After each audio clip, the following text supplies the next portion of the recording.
Hey everybody, this is Becky from Sweet Haven Homestead. We are on day 18, we figured, on the farm, and we've had quite a busy day. Yesterday, we weren't expecting this, but a guy came by and dropped off 3 goats. He was living in the city. He had 3 goats given to him, and he doesn't, well, obviously they can't stay in the city, it's illegal. So he was looking for someone to take them, and he came by to see the farm. He brought the goats in the back of his van and left them with us. So we are now goat farmers. Wasn't in the plan, but here we are doing that.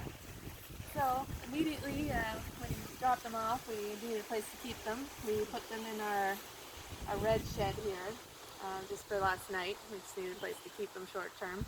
It's not where I want them. Eventually I want this to be my rabbitry, where we're going to put the rabbits, and in the lean-to here next to it is going to be the chicken coop, which we will be making next week. Right, so we had a place to keep them, and we wanted obviously to put them out to pasture so they could eat. We quickly ran to Home Hardware, and we found some field fencing and some T-posts, and we made this little pasture here. It's 180 feet around. This is just off our front yard. It's not even the other 95 acres that are touching it. We've never done that before either. Mark and I just kind of took the driver and pounded in the stakes and tried to find a way to tie the fencing. It's not very permanent. We plan on moving it at some point, and as you can see, it's a bit loose. So I don't trust them in here, home alone.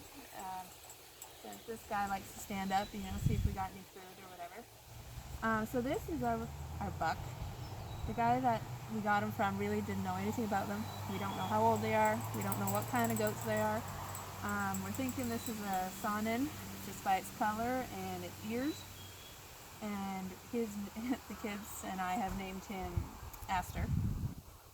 Over here we got a doe, which we believe, what do you think she is?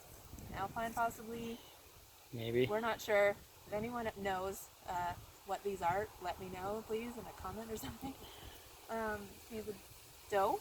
We don't know how old. Her name is Honeysuckle. And we believe she's pregnant. Over here we got little Magnolia, and she's a doe. And we think possibly a Toggenburg. I don't know.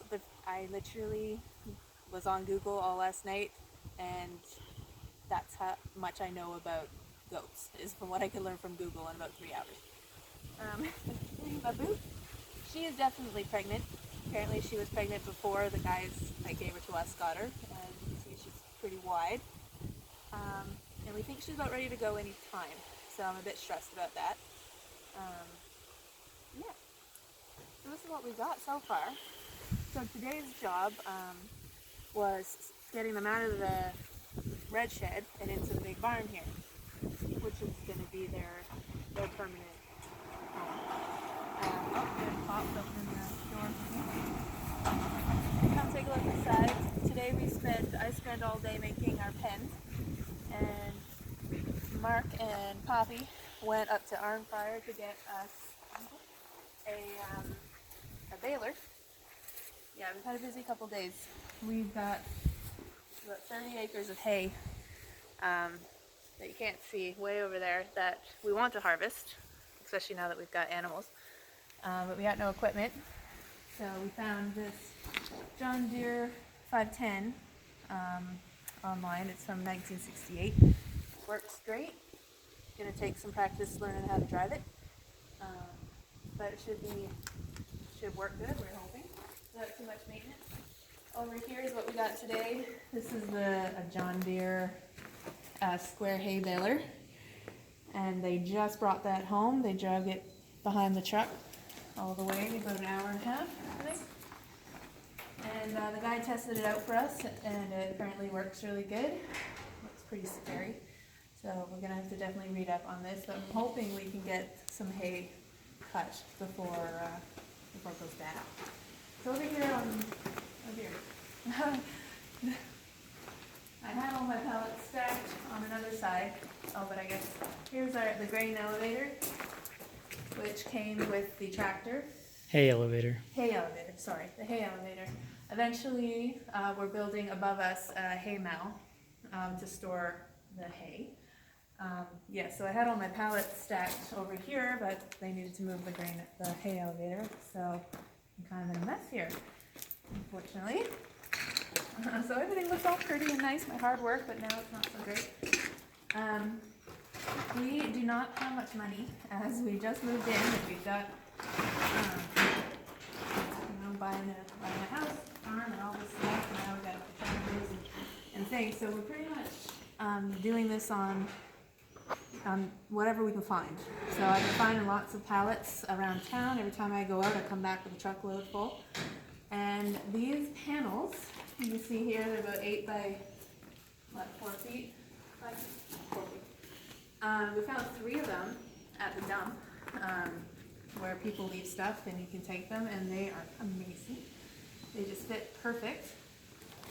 So over here is going to be my main pen for my goats. So I've just got a pallet door on some hinges. My ground is uneven, but that's okay. So in here, we've decided to use wood chips for bedding because our daughter Ashlyn is celiac, and we know straw could be made with wheat products or rye or barley, and all those things have gluten, which we can't have. So it's a bit more expensive and harder to clean, but it's necessary. At least we have an option. So we've got our water buckets hung up. This is here to support this. It's doing okay. There's for our minerals and baking soda, and we use some pallets that I cut apart to make a hay feeder. So this is where they're all going to go. Currently the bucks and the does are all staying together.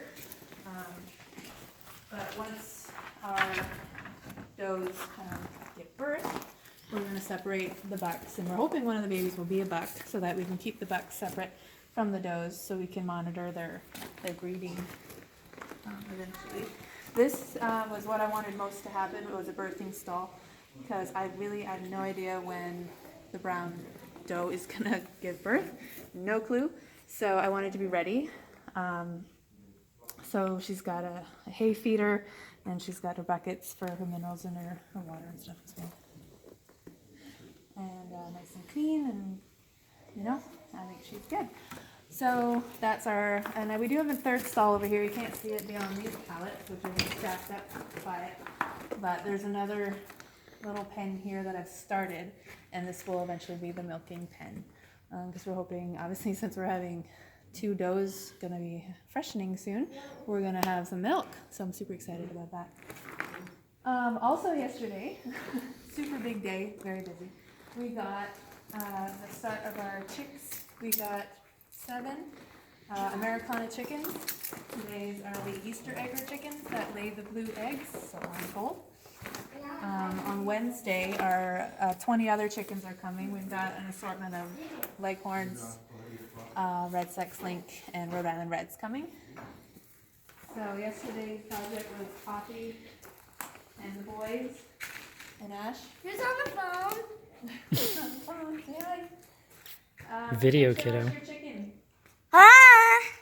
Come show But us- seriously, who Ash, was come show us on your the chicken. video? Which one? Anyone.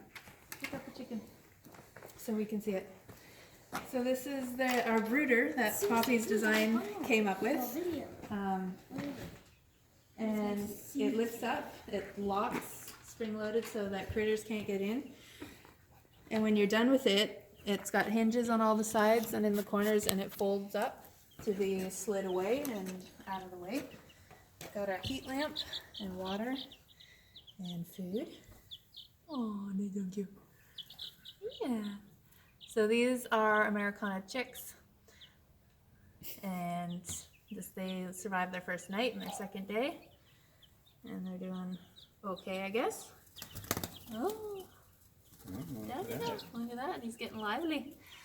Got their heat lamp, so We don't really know much about what they should be doing at this stage. We think they're, I'm not sure how old they are. Mom? I know the birds we're getting on Wednesday will be just a day old. These I just bought off the woman who has a farm up north. And yeah, so these guys should lay those pretty eggs. And we're hoping we won't lose any of them. So let's do it then. What? Mom? Yes. Are we meant to see this video? We'll talk after. But Okay, yeah, so that was, I think, it for our busy day yesterday and today. And we'll keep you updated as we go along on all of our new developments. See you later.